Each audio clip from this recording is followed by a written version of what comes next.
I've done about 12 miles and I think that's my campsite right in the middle of there. We shall see. Beautiful place, very tranquil.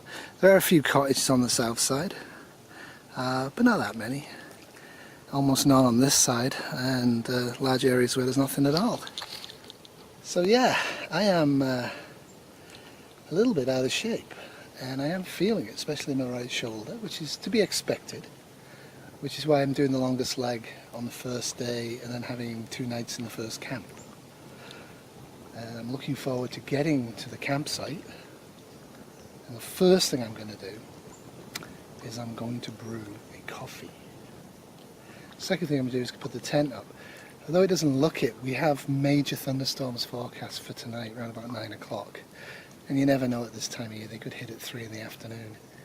So I want to get the tent up, and it'll probably be a wet and wild night. The rest of the trip should be absolutely gorgeous. So this for me is a disadvantage of the Sawyer system. It is simple, it's kind of easy to use. You could make a hanger if you wanted to. What I've done is I've got the Life Straw system, the new one, the long big one. There's about 18,500 litres. And that's specifically designed to hang. It's specifically designed to do about 10 to 12 litres, a litre's more than 1 pint, at a go. And for me that's the advantage, just you hang it in the tree, you fill it full of lake water, walk away and do it. And then there's also an integrated bulb to squeeze it. You don't have to use a syringe and everything else you have to use on the Sawyer system. I'm not actually going to show the Sawyer system that much because I think we all know what they are. I think they're a good idea. Always bear in mind that once the filter has had water in it, it must never ever be frozen. This is where I am, and as you can see, even in the last half an hour it's getting a little dark and the wind's starting to gust. So I'm getting on with the water, I'm getting on with sorting the gear, and then I'll get on with putting the tent up, and then I'll have a coffee. Because although they say the thunderstorm's coming at 9 PM and it's like 12:30, in Ontario thunderstorms can pop up between 1 o'clock and 3 o'clock and be really heavy. So I'm getting on with my work. So single point of failure, something I like to talk about a lot. No matter what you've done, whatever your preps are, if there is something that can fail that will end your ability to survive or end your ability to do the kayak or whatever, that's a single point of failure. And I just had one. I really like my little BioLite stove and the accompanying kettle pot. Boils 2 litres of water really fast, easy to use, burns to an ash, there's no fire risk. Excellent little tool. Anyhow, this stores in here, and for the first time ever, this goes in there. It was completely jammed.